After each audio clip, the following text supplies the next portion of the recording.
বন্ধু, আমি queen Bengali kitchen থেকে বলছি। আজকে আমি আপনাদের কাছে একটা জিনিস দেখাচ্ছি, খুব হাই প্রোটিন। এটা আপনারা এইভাবে করবেন, মানে বাচ্চাদের রুটি করে দিলেও খুব ভালো হবে, বা এখন ঘরে ঘরে সুগার, যারা ভাত খেতে পারেন না তাদের পক্ষে খুবই উপকারী। আমি এটা একটা ডাস্ট বানাবো। সোয়া সস নিয়েছি, সয়াবিনের দানা নিয়েছি, আমি আগের দিন রাত্রিবেলা ভিজিয়ে রেখেছি।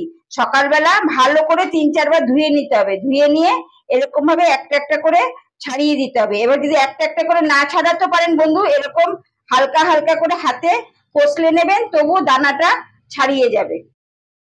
আপনারা দেখতে থাকুন আমি কি করে এটা ফ্লাওয়ারটা তৈরি করি।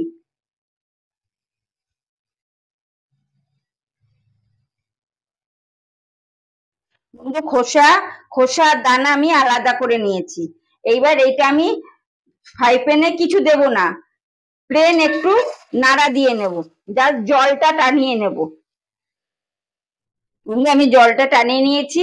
এটা মাইক্রোওভেনও জলটা টানিয়ে নেওয়া যায়, বা ফ্যানের তলা রাখলেও জলটা টানানো হয়ে যায়।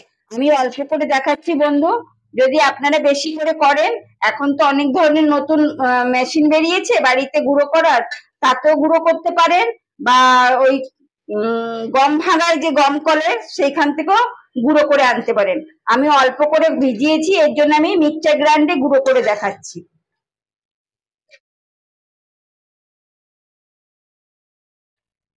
এরকম গুঁড়ো করে নিয়েছি, এবার গুঁড়ো করে আমি চেলে নেব। আবার যে যতটুকু বেরোবে আবার সেইটুকু আমি গুঁড়ো করে নেব। একদম এরকম করে করে আমি মিহি করে গুঁড়ো করে নিচ্ছি।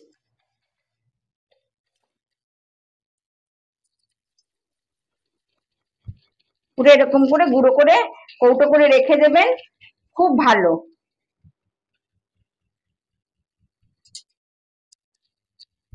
বন্ধু, আমার সোয়াবিনের দানার পাউডার কিরকম হলো অতি অবশ্যই আমাকে কমেন্ট করে জানাবেন। এরকম একদম আটার মতন হয়ে যাবে। বাচ্চাদের এই এই আটা দিয়ে রুটি করে খাওয়াবেন, সয়াবিনের ডাস্ট দিয়ে, খুব সুন্দর হয়। বা ছোট ছোট আমার মা বাবা আছে যে, যারা আমার সন্তান সমতুল্য, তারা জিম করে আজকাল, মানে এক বাটি চিকেন স্টুর থেকে একটা রুটির প্রোটিন মানে খুব বেশি, একটা হাই প্রোটিন। রুটি করে দেবেন বাচ্চাদের, খুব ভালো হবে। বন্ধু, আমার এই রেসিপিটা দেখে কারুর যদি খুব ভালো লাগে বা পছন্দ হয়, তাহলে অবশ্যই আমাকে কমেন্ট করে জানাবেন। আমার নতুন বন্ধুরা আমাকে একটা সাবস্ক্রাইব করে দেবেন। অবশ্যই বন্ধু, আসি, আবার দেখা হবে আগামী একটা পর্বে।